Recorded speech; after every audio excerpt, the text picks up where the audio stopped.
Hello friends, अगर आप एक पेरेंट हैं और आपसे कोई ये सवाल पूछे कि आप अपने बच्चों की सक्सेस के लिए क्या क्या चीज़ें करते हैं, तो आपके पास एक बहुत बड़ी लिस्ट होगी जिसमें पर्सनल सेक्रीफाइस, पैसे का इन्वेस्टमेंट, समय का इन्वेस्टमेंट, अच्छा स्कूल, अच्छे टीचर्स, अच्छी पढ़ाई और इसके अलावा और other activities, sports, dance, music, ऐसे बहुत सारी चीज़ें होंगी आपकी लिस्ट में। लेकिन एक ऐसी चीज़ जो बहुत इंपॉर्टेंट रोल प्ले करती है किसी की कामयाबी में, वो बहुत कम लोगों की लिस्ट में रहती है। आज उसके बारे में हम लोग बात करेंगे और वो है एक सही इन्वायरमेंट। एक सही इन्वायरमेंट का क्या रोल होता है किसी की कामयाबी में। आप इसको ऐसे समझ सकते हैं कि बहुत बार हमारा पोटेंशियल ये डिसाइड नहीं करता है कि हम लाइफ में कहाँ पहुँचेंगे, लेकिन हमारा जो इन्वायरमेंट है वो ये डिसाइड करता है कि हमारी फ्यूचर ग्रोथ क्या होगी। या इसको ऐसे भी समझ सकते हैं कि सेम पोटेंशियल वाले अलग अलग लोग, अगर उनको अलग अलग इन्वायरमेंट दिया जाए तो उनकी जो रिजल्ट्स हैं लाइफ में या उनकी जो ग्रोथ है वो अलग अलग होगी। अब इसको एक उदाहरण से समझते हैं। जैसे मान लीजिए कि आपने एप्पल के 3 सीड लिए और तीनों का इक्वली पोटेंशियल है, तीनों बीज का बराबर पोटेंशियल है, और आपने एक सीड को आपने सीमेंटेड सरफेस पे रखा, एक सीड को आपने जो घर में गमला होता है वहाँ पे लगा दिया, और एक सीड को आपने सही इन्वायरमेंट दिया जो एप्पल को ग्रो होने के लिए इन्वायरमेंट चाहिए वहाँ पे आपने लगाया। अब फ्यूचर में आप देखेंगे कि तीनों की ग्रोथ अलग अलग होगी। इक्वली पोटेंशियल होते हुए भी तीनों की ग्रोथ अलग अलग होगी। जिसको सीमेंटेड सरफेस पे आपने रखा था वो बिल्कुल भी ग्रो नहीं करेगा, जिसको गमले में लगाया गया था वो थोड़ा सा ग्रो करेगा, और जिसको सही इन्वायरमेंट दिया गया वो पूरी तरह से ग्रो करेगा और अपने पूरे पोटेंशियल पे वो वर्क करेगा। तो कई बार हम किसी के ग्रोथ ना होने पे उसके पोटेंशियल पे क्वेश्चन मार्क लगाते हैं, लेकिन ये भी समझना ज़रूरी है कि उसको किस तरह का इन्वायरमेंट दिया गया। और हम यहाँ पर ये भी देख सकते हैं कि ग्रोथ का पोटेंशियल ऑलरेडी उस सीड के अंदर है, लेकिन उसको बाहर निकालने का काम इन्वायरमेंट कर रहा है। तो इन्वायरमेंट एक थर्मोस्टेट की तरह काम करता है। मतलब हम इन्वायरमेंट को कंट्रोल करते हैं और इन्वायरमेंट ग्रोथ को बाहर निकालता है। तो सेम चीज़ बच्चों के भी साथ होती है। अगर बच्चों के पॉइंट ऑफ व्यू से समझें तो हर बच्चे के अंदर ग्रोथ का पोटेंशियल होता है। जैसे एक कहावत है जिसमें कहा जाता है कि गॉड डोंट मेक जंक, मतलब भगवान जब बच्चों को धरती पे भेजते हैं तो सबके अंदर इक्वल पोटेंशियल डाल के भेजते हैं, लेकिन उस पोटेंशियल को बाहर निकालने का काम सही इन्वायरमेंट करता है। जिन बच्चों को वो सही इन्वायरमेंट मिलता है उनके अंदर से वो पोटेंशियल बाहर आता है, जिनको कम मिलता है वो पोटेंशियल कम बाहर आता है, और जिनको बिल्कुल कम मिलता है वो पोटेंशियल होते हुए भी लाइफ में उतना अच्छा परफॉर्म नहीं कर पाते हैं। तो इतना बड़ा रोल होता है एक सही इन्वायरमेंट का, इसीलिए इस बात को समझना बहुत ज़रूरी है। अब सबसे बड़ी बात ये आती है कि इसका मतलब क्या होता है, सही इन्वायरमेंट का मतलब क्या होता है। ज़्यादातर पेरेंट्स सही इन्वायरमेंट देने का मतलब क्या समझते हैं, वो सारी फैसिलिटीज़ देना जो पैसे से खरीदी जा सकती हैं। जैसे एक अच्छा घर, एक अच्छी गाड़ी, बहुत सारे गैजेट्स, ब्रांडेड कपड़े, बच्चों की पसंद का खाना, घूमना फिरना, ये सारी चीज़ें देख के पेरेंट्स को लगता है कि हम एक सही एनवायरनमेंट दे रहे हैं, और इसके बाद वो एक्सपेक्ट करते हैं कि हमारे बच्चे जो हैं वो अच्छा परफॉर्म करेंगे। और कई बार हम सब ने बहुत सारे पेरेंट्स को कहते हुए भी सुना है बच्चों से कि आपने जो कहा मैंने आपको दिया, आपको सारी फैसिलिटीज़ दी, तो अब आप क्यों नहीं अच्छा परफॉर्म कर रहे हो। तो लेकिन अगर आप थोड़ा सा नोटिस करेंगे तो ये सारी चीज़ें जिसकी बात हो रही है, सारी फैसिलिटीज़ जो जिसके बारे में मैंने भी बात किया, ये सारी फिजिकल इन्वायरमेंट देती हैं। लेकिन यहाँ पर जो बात हो रही है वो फिजिकल इन्वायरमेंट की बात नहीं हो रही है, वो एक मेंटल इन्वायरमेंट की बात हो रही है। एक ऐसा इन्वायरमेंट जिसमें कि जो मेंटल ग्रोथ की जो चीज़ें हैं वो ग्रो होती हैं। एक ऐसा इन्वायरमेंट जिसमें बच्चों को जज किए जाने का फियर ना हो, गलती करने का फियर ना हो, एक ऐसे इन्वायरमेंट की बात हो रही है।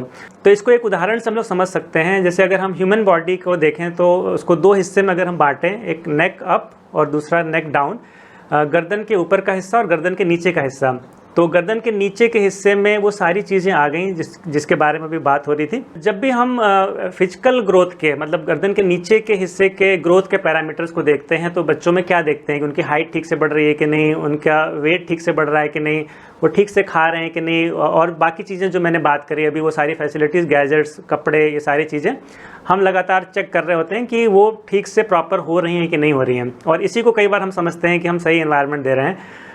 लेकिन गर्दन के ऊपर के हिस्से को अगर हम देखें तो वहाँ पे ग्रोथ के पैरामीटर्स क्या हैं, मेंटल ग्रोथ के पैरामीटर्स क्या हैं, जिसमें मैं कुछ उदाहरण देके आपको समझा सकता हूँ। जैसे पहला पैरामीटर है कि सोचने का तरीका, कि हमारे बच्चे का सोचने का तरीका किस तरह से डेवलप हो रहा है, पॉजिटिव डायरेक्शन में डेवलप हो रहा है कि नेगेटिव डायरेक्शन में डेवलप हो रहा है। इसके अलावा उसका बिलीव लेवल किस तरह से डेवलप हो रहा है, सक्सेस को लेके उसका क्या बिलीव है, खुद को लेके क्या बिलीव है, लाइफ को लेके किस तरह के बिलीव डेवलप हो रहे हैं, इन चीज़ों को मॉनिटर करना। इसके अलावा उसकी जो सेल्फ इमेज है, खुद के बारे में ओपिनियन किस तरह की डेवलप हो रही है, पॉजिटिव डेवलप हो रही है कि नेगेटिव डेवलप हो रही है।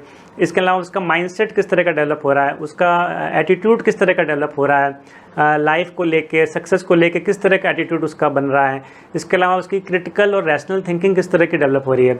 तो ये कुछ पैरामीटर्स हैं जो नेक अप के पैरामीटर्स हैं। तो यहाँ पे जैसे हमने समझा कि नेक डाउन के क्या पैरामीटर्स हैं और नेक अप के क्या पैरामीटर्स हैं। जनरली जो पेरेंट्स हैं, अगर आप देखें तो वो नेक डाउन के जो पैरामीटर, ये सारी चीज़ों को ज़्यादा मॉनिटर कर रहे होते हैं और नेक अप के जो पैरामीटर्स हैं उस पर ज़्यादा ध्यान नहीं दे रहे होते हैं।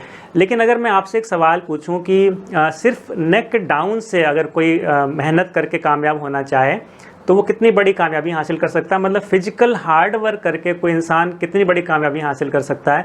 आपने देखा होगा बहुत सारे लोग जो दिन भर बहुत कड़ी मेहनत करते हैं वो दिन भर में कितने पैसे बना पाते हैं। लेकिन जितने भी लोग लाइफ में बड़ी कामयाबी हासिल किए हैं, आप सब देखेंगे कि वो नेक अप से कामयाब हुए हैं। अपने सोचने के तरीके से, किस तरह से वो सोचते हैं, उनका बिलीव लेवल क्या है, उनकी खुद के बारे में सोच क्या है, लाइफ को लेके सोच क्या है, सक्सेस को लेके सोच क्या है, एटीट्यूड किस तरह का है। इन चीज़ों की वजह से वो ज़िंदगी में ज़्यादा बड़ी कामयाबी हासिल करते हैं। तो यहाँ पे हमें अपने आप से एक सवाल पूछना चाहिए कि जब हम ये कहते हैं कि हमने अपने बच्चों को बहुत सारी फैसिलिटीज़ दी, तो हम नेक अप की बात कर रहे हैं कि नेक डाउन की बात कर रहे हैं।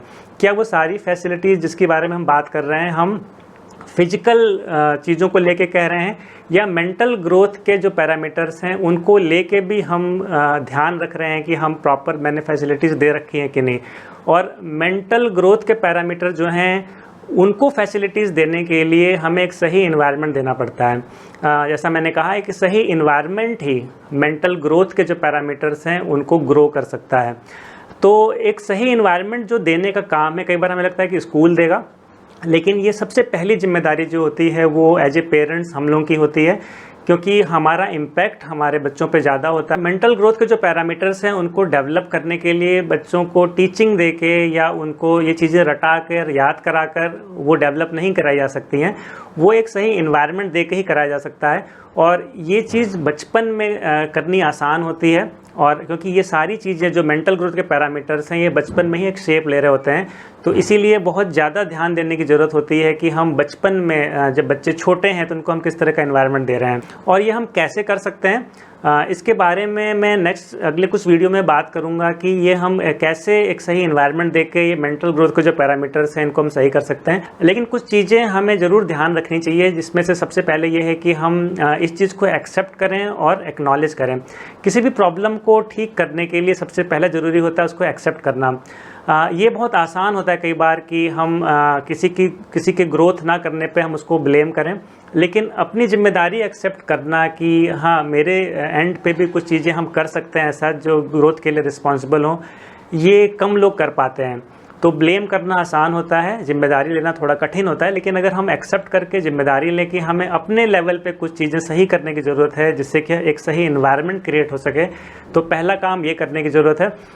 बहुत सारे पेरेंट्स जब पेरेंटिंग की बात आती है तो उनको लगता है कि हमें सब कुछ मालूम है, हमको पता है अपने बच्चों को कैसे हमें बड़ा करना है, और ये बात बिल्कुल सही है कि सारे पेरेंट्स अपना बेस्ट करते हैं। लेकिन आप खुद ये बात सोचिए कि कितने पेरेंट्स हैं जो मेंटल ग्रोथ के पैरामीटर्स को ध्यान में रखकर एक सही एनवायरनमेंट दे पाते हैं। जैसा मैंने कहा कि ज़्यादातर जो फिजिकल ग्रोथ के पैरामीटर्स पे तो ध्यान देते हैं, लेकिन मेंटल ग्रोथ के पैरामीटर्स पे बहुत सारे लोग ध्यान नहीं देते हैं क्योंकि मे बी उनको ये बात मालूम नहीं होती है। तो जैसा हम सब ने देखा है कि आजकल चाइल्ड काउंसलर बहुत तेज़ी से बढ़ते जा रहे हैं, लेकिन जैसे जैसे चाइल्ड काउंसलर बढ़ रहे हैं उतने ही ज़्यादा पेरेंट्स काउंसलर की भी ज़रूरत है, जो पेरेंट्स को भी ये बता सकें कि आपको अपने लेवल पे क्या क्या चीज़ें करने की ज़रूरत है जिससे कि आप एक सही इन्वायरमेंट क्रिएट कर सकें, जिससे बच्चों के अंदर जो रियल पोटेंशियल है वो बाहर आ सके। इसके अलावा हम सबको जितना हम फिजिकल ग्रोथ के लिए कॉन्शियस रहते हैं उतना ही मेंटल ग्रोथ के लिए भी कॉन्शियस होने की ज़रूरत है। जब हम ये सब चीज़ें थोड़ा सा समझेंगे और इस पर फोकस करेंगे तभी हम अपने लेवल पे एक सही इन्वायरमेंट क्रिएट कर पाएंगे।